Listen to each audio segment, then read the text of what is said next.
नमः शिवाय. परमपूज्य गुरुदेवता श्री कलावती माता लिखित बोधामृत पुस्तक वाचन. मागील भाग पुढे चालू. विषय 12. संत संगती. 16. आपल्या हृदयात वास करीत असलेला परमात्मा आम्ही कसे काय वागावे हे क्षणोक्षणी आम्हाला सुचवित असतो, परंतु आपली दृष्टी बहिर्मुख असल्यामुळे त्याची भाषा आपणास कळत नाही. तेणेकरून पदोपदी आपल्याकडून त्याच्या आज्ञेचे उल्लंघन होते आणि त्यामुळे आपणास देवाचा अपमान केल्याचा दोष लागतो. त्यामुळे सहजच मनुष्य चिंतेच्या तावडीत सापडतो. तेच देवाच्या आज्ञेत वागले असता आमचे वर्तन अचूक घडते व त्याचा आशीर्वादही मिळून आम्हाला पुढे भोगावे लागणारे दुःख टळते. संत देवाची भाषा जाणतात. आपणास ती भाषा यावी तर आपण निष्कपटपणे सत्संगती केली पाहिजे. 17. दुसंगतीत वासना दिवसेंदिवस अधिकाधिक बळावत जाते आणि सत्संगतीत तिची शक्ती कमी कमी होते. वासनेचा पूर्ण क्षय झाल्याशिवाय अक्षय सुखाचा उदय होत नाही. ज्याप्रमाणे पेटविलेल्या अग्नीत लाकडे टाकीत राहिल्यास अग्नी जसा अधिक पेट घेतो, त्याप्रमाणे हौस व वासना सारखी वाढवीत गेल्यास आपले मन अधिकच अस्थिर होते. करिता सुखेच्छुने प्रथम सत्संगती म्हणजे ज्या संगतीत वासनेला आळा बसतो अशीच संगत करावी. 18. एका ठिकाणचे झाड दुसऱ्या ठिकाणी लावले असता प्रथम त्याची जुनी पाने गळून पडतात आणि त्यावरच त्याला जशी नवीन पालवी फुटते, त्याप्रमाणे विषयासक्त मन सत्संगतीत रमू लागल्यावर प्रथम त्याचे कुसंस्कार नाश पावतात आणि त्यावरच त्याच्या ठिकाणी आत्मत्वाची पालवी फुटते. 19.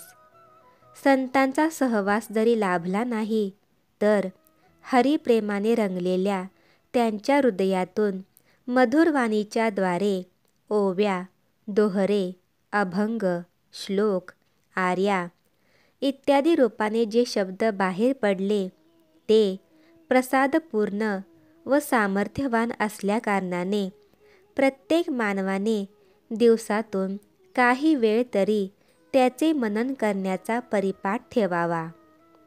म्हणजे त्याच्यातील अशुद्धता नाहीशी होऊन मनुष्य परमपवित्र होतो, अर्थात दुःखाचा समूळ नाश होऊन मनुष्य अखंड सुखी होतो. 20. ज्ञानेश्वरांची ओवी, तुकारामांचे अभंग, मोरोपंतांच्या आर्या किंवा वामन पंडितांचे श्लोक असोत, या सर्वात मनुष्याला जन्माला येण्यापूर्वी कोणत्या प्रकारे कष्ट सोसावे लागतात, मनुष्य देह कशासाठी देवाने दिला आहे, त्याचे सार्थक कोणत्या प्रकारे करावयाचे याचेही मार्गदर्शन केले आहे. पण कमळातील मकरंद सेवन करण्यात भ्रमर जसा अनन्य होतो, तद्वत अत्यंत नम्रतापूर्वक परिपूर्ण लक्ष देऊन त्यातील अर्थ स्वतःकडे लावून घेतल्याशिवाय मनुष्याला भवबागुलाच्या भीतीपासून सुटता येत नाही. 21. मेघांनी वर्षाव केला की जमिनीत गुप्तपणे असलेले बीज रुजते. रुजलेले बी असेल तर त्याला पालवी फुटते आणि झाड असलेले वाढीस लागते. त्याप्रमाणे संतांच्या उपदेशाने बद्ध जीवाच्या ठिकाणी मुमुक्षुत्व उत्पन्न होते. मुमुक्षूने उपदेश ग्रहण केला असता तो साधक बनतो आणि साधकाने तदनुसार आचरण केले असता तो सिद्ध होतो. एकूण पाऊस पडला तर तो जसा निरर्थक होत नाही, त्याप्रमाणे संतांचा उपदेश केव्हाही कल्याणकारकच समजावा. 22. मनुष्याचा क्षणभरही पिच्छा न सोडता त्याला सदैव दुःख भोगावयाला लावणारी व्याधी म्हणजे काम, क्रोध, लोभ, मोह, मद, मत्सरादी दुर्गुण होत. सुखेच्छूने प्रथम त्यांची शक्ती क्षीण करण्याचा प्रयत्न केला पाहिजे. या कामी संतांकडूनच आपणास मदत मिळते. 23. जसे स्मरणीतील अनेक मणी मोजले तरी त्याने एकच परमात्म वस्तू स्मरली जाते, किंवा आई लहान मुलाला हा आईचा, हा बाबांचा, हा मामाचा, हा काकाचा करून एकच घास अनेक नावाने भरवीत असते, त्याप्रमाणे कृपावंत संत अनेक ग्रंथद्वारा कर्म, उपासना, भक्ती, योग इत्यादी मार्ग मनुष्याला दाखवून त्यात परमेश्वराला शरण जाण्यास सुचवित आहेत. 24.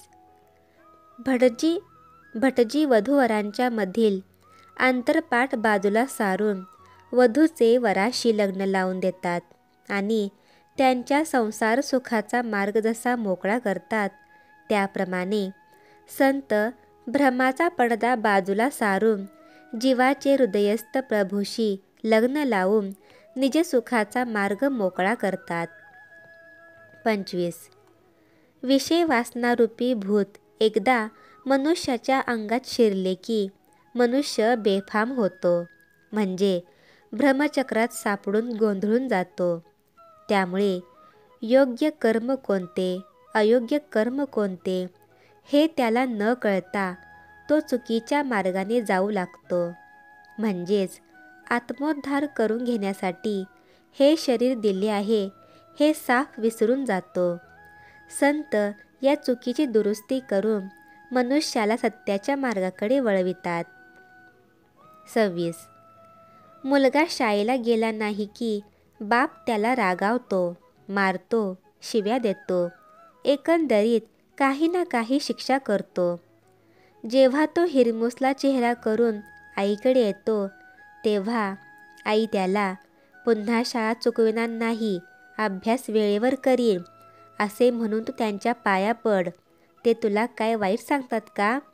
तुझ्या कल्याणासाठीच सांगतात ना, असे समजावून सांगून वडिलांच्या विषयी कलुषित झालेले त्याचे मन ते निर्मळ करते.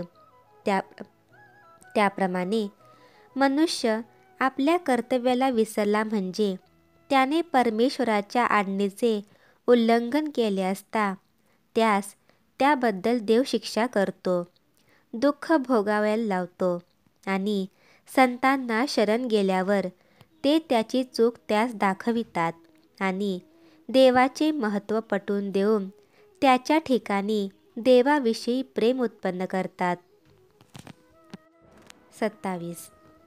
वास्तविक टोपीत डोके, अंगरख्यात अंग, जोड्यात पाय घालावयाचा असतो, पण आम्ही डोक्याला टोपी, अंगात अंगरखा, पायात जोडा घाल अशी भाषा वापरतो. त्याप्रमाणे अहंतेचे कवच काढून टाक म्हणजे तू सुखी होशील असे सांगण्यापेक्षा देवाची आराधना कर म्हणजे तुझे दुःख दूर होईल असे संत सांगतात. 28. फुलाच्या संगतीने दोऱ्याला जसे देवाजवळ स्थान मिळते, किंवा कस्तुरीच्या सहवासाच्या योगी करून मातीला मोल चढते, त्याप्रमाणे कितीही दुराचारी माणूस असला तरी संत संगतीच्या योगी करून त्याच्यातील पूर्वीचे वाईट संस्कार नाहीसे होऊन तो जगद्वंद्य होतो.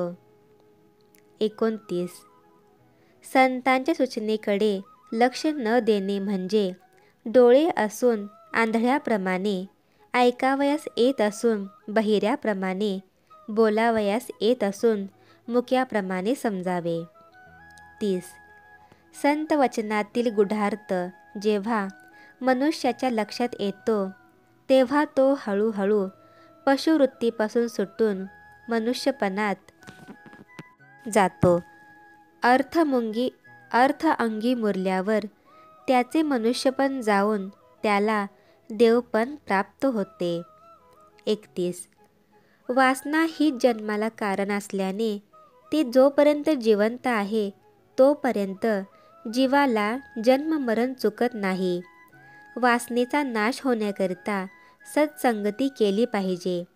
इच्छेचा उद्भव जोपर्यंत स्वार्थासाठी असतो तोपर्यंत तिला वासना असे म्हणण्यात येते.